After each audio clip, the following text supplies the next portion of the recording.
Taste the Daily. Cuddalore மாவட்டம் காட்டுமன்னார் கோவில் அருகே ஆபத்தான நிலையில் இருக்கும் உயர்கோபுர மின்விளக்கு கம்பத்தால் மக்கள் அச்சத்தில் உள்ளனர். காட்டுமன்னார் கோவில் அருகே வீராணம் ஏரிக்கரை சாலையில் உள்ள தென்பாதி கிராமத்தில் உள்ள மின்விளக்கு கம்பம் லேசாக காற்று அடித்தாலே சாய்ந்து விழும் அளவுக்கு ஆபத்தான நிலையில் உள்ளது. இதனால் அவ்வழியே செல்பவர்கள் மீது விழுந்து உயிரிழப்புகள் ஏற்படும் அபாயம் உள்ளதாக தெரிவிக்கின்றனர். மின்கம்பத்தை சரி செய்ய பலமுறை வலியுறுத்தியும் திறனற்ற ஸ்டாலின் அரசு எந்த நடவடிக்கையும் எடுக்கவில்லை என பொதுமக்கள் குற்றம் சாட்டுகின்றனர்.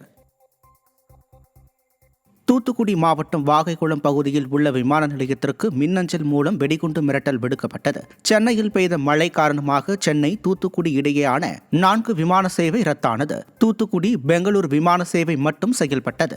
இந்நிலையில் வெடிகுண்டு மிரட்டலை அடுத்து விமான நிலையத்தில் வெடிகுண்டு நிபுணர்கள் சோதனையில் ஈடுபட்டனர்.